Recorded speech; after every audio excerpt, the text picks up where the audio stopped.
Belle and the Beast That Never Was. In the quiet village where Belle once discovered adventure within the pages of her beloved books, something was terribly wrong. The grand castle that had been her home sat dark and forgotten in the distance, its windows dusty and its gates rusted shut. The enchanted rose that marked the beast's fate had vanished, and with it, the magic that had brought two unlikely hearts together. Belle wandered through the village streets, her arms filled with books as always, but the stories no longer sparked the same joy in her heart. Though she still read tales of far-off places and daring adventures, she felt an emptiness she couldn't explain, as if the greatest story of her life had been torn from her memory. One morning, as Belle sat by the fountain in the village square, a familiar golden light danced across the pages of her book. The light took the shape of a rose, beckoning her toward the forgotten castle in the mountains. Memories stirred in her mind, memories of talking teacups, enchanted furniture, and a prince trapped within the form of a fearsome beast. Following the light's guidance, Belle made her way to the castle. The once magical place stood silent and gray, its gardens overgrown with thorns. Inside, sheets covered the furniture, but these were ordinary chairs and tables. No trace remained of Lumiere's warm smile or Mrs. Potts' motherly wisdom. The west wing, where the beast had guarded his rose so fiercely, lay empty and cold.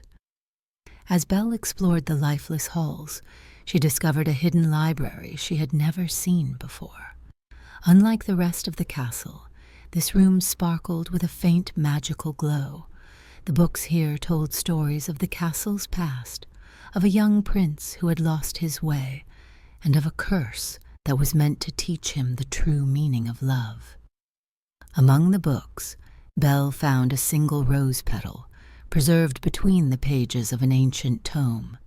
When she touched it, the petal began to glow, showing her visions of the beast, not as the cruel creature she had never met in this changed timeline, but as the gentle soul she had come to love in their original story.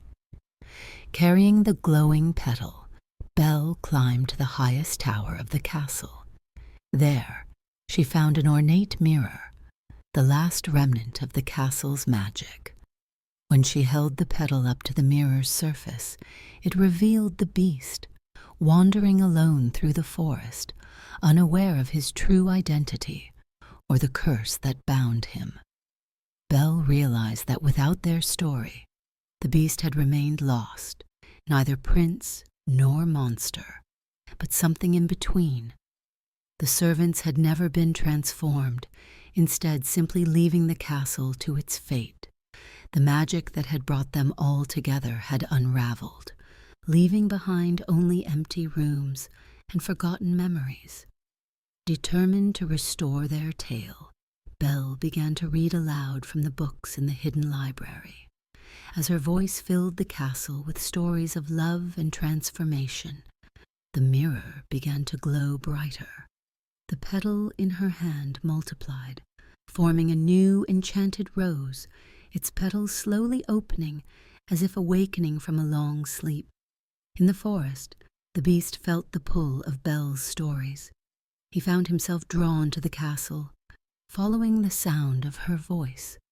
As he stepped into the library, their eyes met, and though he didn't remember her, something stirred in his heart, a memory of warmth, of music, of love that had broken an ancient curse. Belle held out the newly formed rose, and as the beast reached for it, magic swirled around them both. The castle came alive once more, dust vanishing, colors returning, and most importantly, their friends reappearing. Lumiere's flames flickered to life, Cogsworth's hands began to tick, and Mrs. Potts whistled a cheerful tune. Their story had been restored, but as the magic settled, Belle noticed something troubling. In the mirror's reflection, she caught a glimpse of a dark figure, watching from the shadows, the same presence that had tried to erase their tale. The figure disappeared before she could see more, But Belle knew her mission as a guardian was far from over. Subscribe now and step into a new story where fairy tales come with a twist.